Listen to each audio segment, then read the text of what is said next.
Oi, gente, tudo bom com vocês? Estamos aqui finalmente com o nosso primeiro vídeo de leads do ano. Tô muito animada pra compartilhar com vocês minhas leituras, o que eu achei sobre cada uma delas. Espero muito que vocês gostem desse vídeo. Se vocês gostarem, clica no like, se inscreve aqui no canal, ativa o sininho pra não perder mais nenhum vídeo. E o link de todos os livros que eu citar nesse vídeo estarão aqui no box de informações, caso vocês queiram adquirir ou conhecer um pouco mais sobre eles. Outra coisa também que sempre tá aqui no box de informações é o meu link da Amazon. Comprando por ele, vocês não pagam nada a mais e apoiam o meu canal, meu Bookstagram, meu trabalho no geral. Então, por favor, comprem pelo meu link. O link do meu Kindle, que é esse aqui, o 10ª geração branco, tá aqui também, caso vocês queiram adquirir ou saber um pouco mais sobre ele. E por fim, tem o link para teste de 30 dias grátis no Kindle Unlimited. É uma assinatura da Amazon que eu recomendo muito. Você tem acesso a mais de 1 milhão de e-books de todos os tipos, de todos os gêneros. Enfim, é isso. Espero que vocês gostem e vamos lá.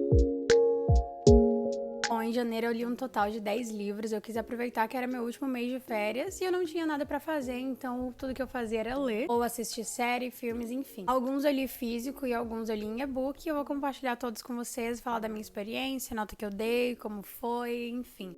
Bom, minha primeira leitura do ano foi uma graphic novel HQ da Helena Cunha chamada Boa Sorte. Boa Sorte, por mais que eu tenha lido bem rapidinho e não seja uma história muito longa, foi muito linda e muito comovente. Conta a história da Julieta e a vida dela depois que ela acaba perdendo a irmã. No decorrer da história, ela vai escrevendo pra irmã dela a forma como ela se sente. É muito real ler tudo aquilo e compreender o que ela tá sentindo e sentir o que ela está sentindo. O livro conta as experiências dela em cada estação do ano, então tem verão, inverno, outono, primavera. Quais as novas experiências que ela adquire durante todo esse tempo. Durante esse momento que ela está passando pelo luto, também é um momento onde ela conhece a si mesma, é um momento de descobertas. Eu nem sei como explicar, é uma experiência muito única, de verdade, muito boa. Dei 4 estrelas e meia. Bom, minha segunda leitura do ano foi um dos livros que tá lá no vídeo 22 livros para 2022, e foi o nosso querido Baby Don't Go, dessa capa linda. Eu li Baby Don't Go pelo Kindle, também tem disponível no Kindle Unlimited, caso vocês queiram conhecer. A autora deixou claro no início do livro que não era um livro de romance, então as minhas expectativas não foram quebradas, sabe, nisso. Assim que eu iniciei a leitura, eu achei a premissa bem interessante, mas acho que se a gente for pensar a fundo, é uma coisa muito pesada e é um pensamento muito real de muitas pessoas. Porque o livro conta a história da Hope, que é uma menina que tenta cometer suicídio e ela não consegue. Só que ao acordar, depois de não ter conseguido, ela meio que tem um demônio particular que acompanha ela em todos os cantos da vida dela, em tudo que ela faz, fica aí atormentando, atazanando no ouvido dela o tempo inteiro. Depois de um tempo que o Damon acompanha a Hope por todos os cantos, assim, questão de anos já, acontece o desaparecimento de uma ex-melhor amiga dela da escola. Aí o livro gira em torno disso, é meio que um suspense mesmo. Bom, eu dei 2 estrelas e meia pro livro. No início eu senti muita empatia pela Hope e eu queria saber as razões que levaram ela a tomar uma decisão tão pesada e tão difícil quanto a que ela tomou. Queria que o assunto fosse aprofundado, sabe? E recebi ela sendo parte de uma investigação policial, que não é muito apropriado, né, pra uma adolescente, uma jovem. Porém, foi legal ver ela em ação em alguns momentos, ver ela juntando algumas peças e pensando em algumas coisas. Uma coisa que me incomodou nessas investigações dela é que tudo que ela supunha automaticamente se tornava real, sabe? Então isso não trazia muitas surpresas no decorrer da história. A partir dos 50%, Damon me cativou demais, eu comecei a gostar muito mais dele, ele começou a ter uma participação muito melhor. Uma coisa que, mesmo que tenha me surpreendido, não foi uma coisa que eu gostei, foi o final do livro, mas eu não vou entrar em detalhes porque, né, vai que vocês decidam ler e tal. Meu terceiro livro lido foi O Golpe. O Golpe é um livro de suspense e eu vou contar mais ou menos pra vocês o que acontece aqui. Nossos protagonistas são Tino Colucci e Simon Reese. O livro começa com o Tino, que é um ladrão super profissional, cometendo um grande assalto a um príncipe. O Tino descobre que esse príncipe sempre anda com muito dinheiro nos carros e ele planeja todo um assalto gigante pra roubar todo esse dinheiro. Só que esse príncipe também tinha uma outra coisa considerada muito valiosa, e era uma certa carta que ninguém sabia o que continha dentro, mas que uma outra pessoa entrou em contato com o Tino pra ele conseguir pegar aquela carta. É aí que entra o Simon, que é um espião industrial freelance, pra poder investigar isso. Acabou entrando em contato com o Simon pra ele tentar investigar e recuperar essa tal carta. Mas ele não tá nem um pouco afim, tá tentando recusar, não tá querendo trabalhar com isso, não tá querendo se meter nessas confusões. Até que a pessoa que vai contratar ele diz que quem realizou o roubo foi o Tino Colucci. É aí que nós descobrimos que o Tino e o Simon têm um passado. E o Tino decepcionou ele de uma forma assim inexplicável, e aí tudo que ele quer é vingança. Então ele aceita. No geral, eu achei uma história razoável e eu dei 2,5 estrelas pro livro. Quase todos os passos da narrativa foram muito previsíveis, o que pra mim, Juliana, não é algo que eu considero bom. Algumas coisas são bem clichês, outras não foram muito bem desenvolvidas e tem alguns furos no livro que são, assim, bem perceptíveis. E no decorrer do livro também tem algumas falas bem preconceituosas. Eu fiquei meio assim quando eu li. Depois de ler um livro como O Golpe, eu fui ler uma coisa mais leve. Eu li também no Kindle um conto chamado Cadência. Li por indicação da Giovanna Bruno Livros, ela tava panfletando nos stories e eu falei, por que não? Eu achei a história muito fofa, é um Friends to Lovers que me fez lembrar o quanto eu amo ler Friends to Lovers. Muito fofinho, de verdade, já aqueceu o coração. Muito rapidinho de ler também, dei 4,5 estrelas.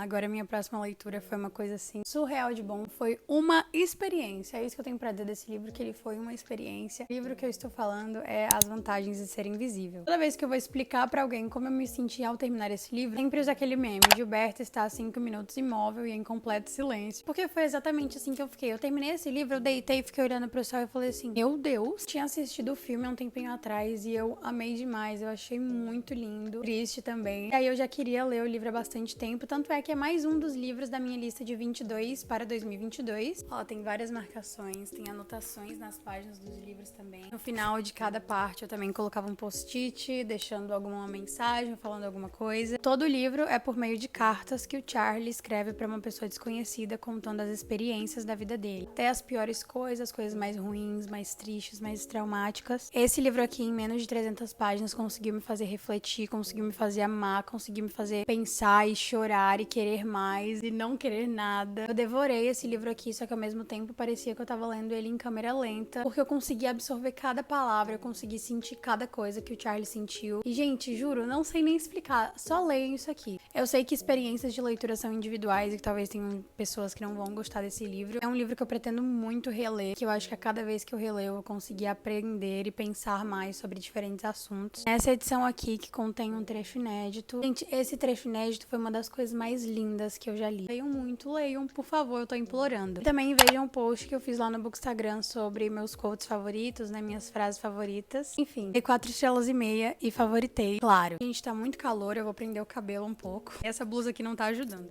Bom, depois de As Vantagens de Ser Invisível, eu falei, por que não ler um clássico? Então, eu retomei a minha leitura de O Morro dos Ventos Vivantes. O Morro dos Ventos Vivantes é um romance clássico, mas se você vai começar esse livro achando que é um amor lindo, saudável, maravilhoso, com personagens incríveis e amorosos, você tá muito enganado, porque isso aqui é o oposto. Vou tentar explicar pra vocês mais ou menos um pouco da história, porque é uma coisa, assim, muito difícil pra mim também. Espero que vocês entendam. Aqui, como protagonistas principais, nós temos o Heathcliff e a Catherine, que meio que foram os causadores de todo o caos que a gente vê durante todo o livro. Nesse livro aqui, nós temos dois locais muito importantes pra narrativa, que é o Morro dos Ventos Vivantes e a Granja. Um belo dia, nosso querido senhor Earnshaw sai e volta com Heathcliff, que é uma criança que ele adotou. Nosso querido Heathcliff não é muito bem recebido quando ele chega na casa, e durante todo esse tempo que ele fica lá, ele também não é tratado muito bem e sofre muito, principalmente depois que o Sr. Earnshaw morre. Uma das únicas pessoas que realmente estavam ao lado dele, apoiando e brincando e se divertindo com ele, era a Catherine. No decorrer do tempo, eles começaram a desenvolver, né, sentimentos maiores, se apaixonaram um pelo outro. Gente, isso aqui era uma paixão louca. Lendo o livro, eu percebi que eles dividiam almas, é um amor realmente de dividir almas, de eu sou o seu, você é meu, a gente é um só. Só que ao mesmo tempo que isso era muito intenso e lindo, isso também era muito doentio, mas por causa dos personagens individualmente, sabe? Os dois eram muito orgulhosos e os dois tinham muito rancor no coração e só pensavam neles mesmos. Acontece que um dia a Catherine, como eu disse, sendo orgulhosa que ela é, acaba escolhendo uma outra pessoa porque, de acordo com ela, o Heathcliff não tinha nada a oferecer em relação a riquezas, a um bom futuro, esse tipo de coisa. E é aí que todo o caos começa, porque ela passa a ir morar na granja, enquanto Heathcliff fica ali no Morro dos Ventos Vivantes. E ele, por não aceitar a situação, começa a tentar tornar a vida do novo marido da Catherine um inferno. Só pra vocês terem ideia da forma como ele chamava, eu vou ler um trecho aqui que a Catherine fala. E, gente, pelo amor de Deus, ele aqui me mantém viva. Se tudo mais perecesse e ele ficasse, eu continuaria mesmo assim a existir. E se tudo mais ficasse e ele fosse aniquilado, o universo se tornaria pra mim uma vastidão desconhecida, a que eu não teria a sensação de pertencer. Meu amor por Heathcliff é como as peneiras que nos sustentam. Podem não ser um deleite para os olhos, mas são imprescindíveis. Nelly, eu sou Heathcliff. Ele está sempre, sempre, sempre no meu pensamento. Como eu disse, cada um era individualmente ruim, sabe? Enfim, tem muito mais coisa aqui, porque o livro não conta só a história deles dois. Isso aqui é uma experiência também. Eu achei muito interessante a complexidade e a característica de cada personagem criado pela Emily, porque pra época isso é algo avançado, sabe? Foi um livro que foi lançado em 1847. Dei 3 estrelas e meia. Depois de ler esse clássico, eu falei, vamos ler uma coisa mais leve, uma coisa mais curta, com uma escrita tranquila e atual. E aí eu resolvi ler Nunca Jamais, da Colleen Hoover. E aí eu li os 3 livros, porque é uma trilogia. O livro conta a história da Charlie e do Silas, que são 2 personagens que subitamente esquecem praticamente tudo da sua vida. Eles não sabem quem é a família, quem são os amigos, onde eles estão e nem quem eles mesmos são. Tanto é que o capítulo inicia com a Charlie meio que abrindo os olhos assim no meio de uma sala e sem saber quem tá ao redor dela, quem ela é, nada, não sabe nada. E aí nessa de fingir que sabia, de fingir que tava entendendo tudo que tava acontecendo, no intervalo ela acaba se encontrando com o Silas. Pela conversa dos amigos dela, ela percebe que, né, eles namoravam quando ela se lembrava. Porém, contudo, entretanto, depois de perceber algumas atitudes dele, ela resolveu confrontar ele e questionar se ele sabia quem ele era. E aí que ambos descobrem que nenhum dos dois tá lembrando de nada e eles resolvem trabalhar juntos pra tentar entender o que tá acontecendo. Achei isso bem incrível, essa conexão que eles têm, a ponto de mesmo sem se conhecerem, mesmo sem saber o que um era do outro, eles conseguiram identificar e conseguiram confiar, sabe? Então, assim, eles têm uma conexão, assim, bem real, bem profunda, bem verdadeira, super rapidinho de ler, assim como a parte 2 e a parte 3. 3 estrelas e meia para o primeiro, 3 estrelas e meia para o segundo e 3 estrelas para o terceiro.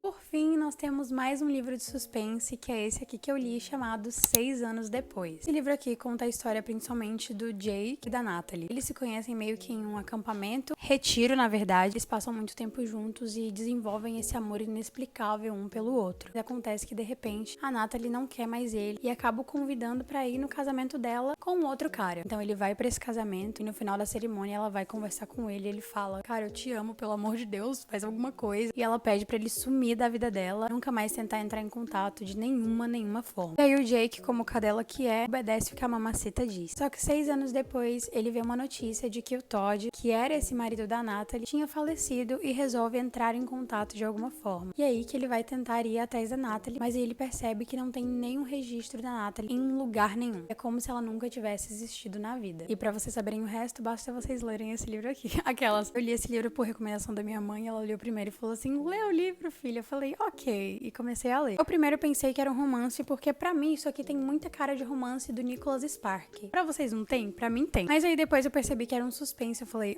vamos ver onde isso aqui vai dar. Eu acho que foi um livro razoável, porém se a gente não considerar alguns furos e a forma adoidada que a história foi escrita pra fazer tudo se encaixar, seriam umas 3 estrelas. No caso eu dei 3 estrelas, tá?